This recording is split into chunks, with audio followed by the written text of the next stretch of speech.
Similar to the percentage unit, viewport width and viewport height are relative units that require a reference to calculate their dimensions. What they reference, though, is what makes them different. On the screen, we have two image widgets assigned the same image. If we open the design panel, we see that the image has been assigned a width of 250 pixels. We've also enabled the Keep Proportions feature to ensure that the image maintains its original dimensions while being rescaled. You can disable this feature if you wish, but for this example, we've kept it enabled on both images.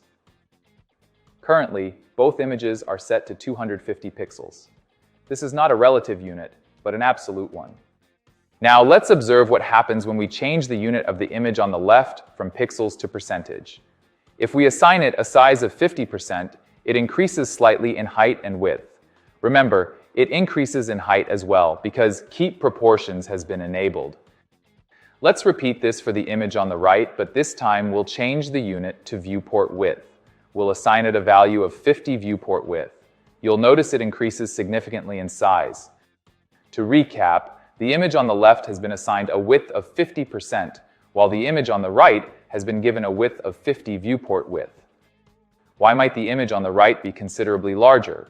The reason behind this is that when you assign an element, a percentage, as in the case of the image on the left, you are ordering it to calculate its size based on its nearest parent element. In this case, the column the image is contained in.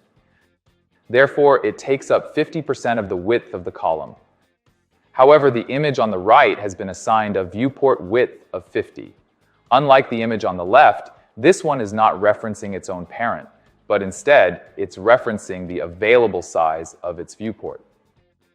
One thing to note is that since the full bleed option is not enabled on the section, our viewport width is currently limited to 1200 pixels.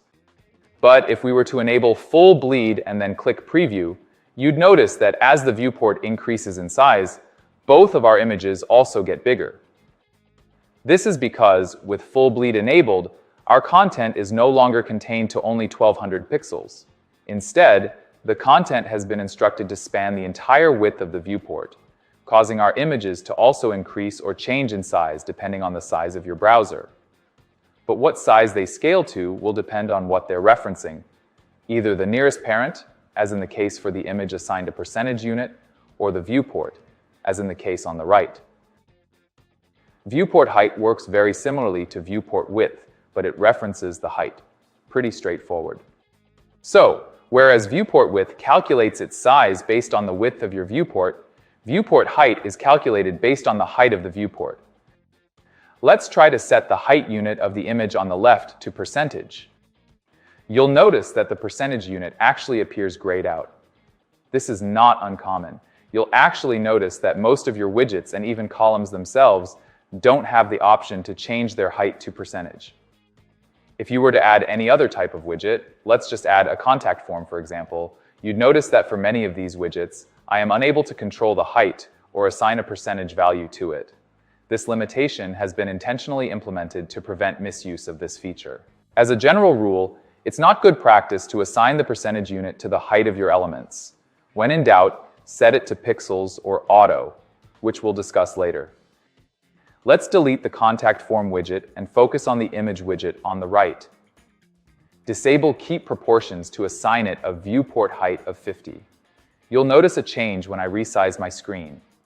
As I make my browser shorter and higher, this image responds to the decrease or shrinking of the browser. This is because it calculates its size based on the viewport, and as the viewport gets smaller or bigger, so does the image.